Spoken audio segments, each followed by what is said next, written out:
کتنے لوگ جانتے ہیں کہ کارگل ہے کیا؟ آخر یہ جنگ شروع کیوں ہوئی؟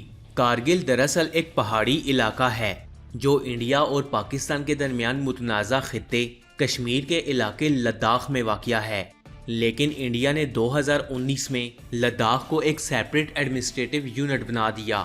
اب ذرا ماضی میں چلتے ہیں۔ یہ بات ہے مئی 1999 کے ابتدائی دنوں کی، جب انڈیا کے زیر انتظام کشمیر کے پہاڑی علاقے کارگل میں مقامی چرواہوں نے انڈین حکام کو اطلاع دی کہ انہوں نے یہاں پاکستانی فوجیوں اور شدت پسندوں کو دیکھا ہے۔ اس وقت یعنی تنازع کے ابتدائی دنوں میں پاکستان کا دعویٰ تھا کہ اس لڑائی میں فوج ملوث نہیں ہے، لیکن جلد ہی یہ تنازع فل فلیجل جنگ میں تبدیل ہو گیا، جس میں پاکستان اور انڈیا کی فوجیں باقاعدہ طور پر ایک دوسرے کے آمنے سامنے آ گئیں۔ انڈیا نے تقریباً 2 لاکھ فوج کارگل کی جانب روانہ کی اور اسے آپریشن وجے کا نام دیا۔ مشکل راستوں اور خطرناک علاقوں کی وجہ سے انڈیا نے 2 لاکھ فوجیوں کو اس متنازع علاقے میں تعینات کر دیا، اور اس کے ساتھ ساتھ انڈین ایئر فورس بھی اس جنگ میں ایکٹیو رہی۔ پاکستانی فوج کا مقصد یہ تھا کہ لداخ اور کشمیر کے باقی علاقوں کے درمیان واحد لنک کو ختم کر دیا جائے۔ اگر پاکستان اس میں کامیاب ہو جاتا تو انڈیا کو سیاچین سے وِڈرا کرنا پڑتا، کیونکہ سیاچین کی طرف جانے والا یہ واحد راستہ پاکستانی فوج کے نشانے پر رہتا، اور انڈین فوج کے لیے یہ ممکن ہی نہیں ہوتا کہ وہ سیاچین تک سپلائی پہنچا سکتا۔ سیاچین دراصل انڈیا اور پاکستان کے درمیان ایک متنازع علاقہ ہے اور دنیا کی سب سے اونچی بیٹل فیلڈ بھی ہے۔ سیاچین ہمالیہ کی پہاڑیوں اور لداخ میں واقع دنیا کا دوسرا سب سے بڑا گلیشیئر ہے، اور اپریل 1984 میں انڈیا نے بھی اسی طرح یہاں اپنی فوج ڈپلوائے کر دی تھی۔ 1999 میں مئی سے جولائی کے درمیان یہ تنازع تقریباً 3 مہینے تک جاری رہا۔ شروعات میں ایسا لگ رہا تھا کہ پاکستان آسانی سے یہ جنگ جیت لے گا، اور ایسا ممکن بھی تھا۔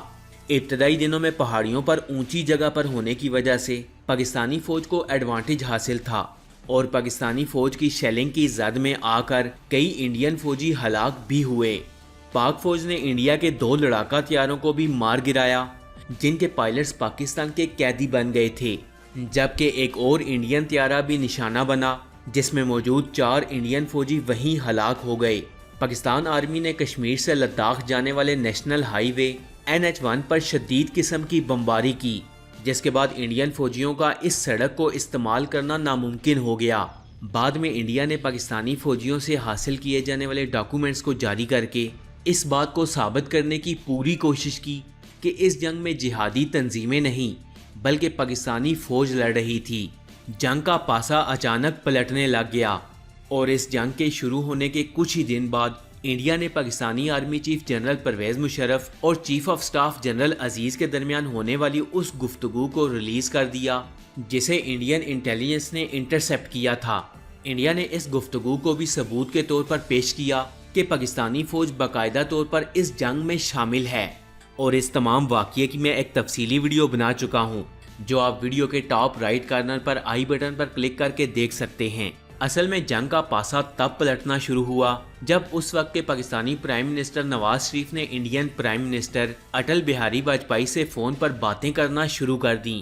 یہاں امریکہ بھی بیچ میں انوالو ہو گیا، اور نواز شریف نے امریکی صدر بل کلنٹن سے ملاقات کے بعد کارگل سے اپنی فوج کے وِڈرا کا اعلان کر دیا، اور پاکستانی فوج کو دباؤ میں لا کر کارگل سے پیچھے ہٹایا گیا۔ یہ عمل ہونا ہی تھا کہ اٹل بہاری واجپئی نے آپریشن وجے کی کامیابی کا اعلان کر دیا۔ کارگل جنگ پاکستان کے ہاتھ میں تھی، اور یہ جنگ پاکستان آرمی جیت چکی تھی۔ انڈیا کا سپلائی راستہ بند ہو چکا تھا، اور انڈین آرمی کا کارگل تک پہنچنا ایک ناممکن سی بات نظر آ رہی تھی۔ لیکن نواز شریف کی ملاقاتوں سے نہ صرف پاکستان آرمی کو یہ جنگ ہارنا پڑی، بلکہ اس کی وجہ سے کئی پاکستانی جوان شہید بھی ہوئے۔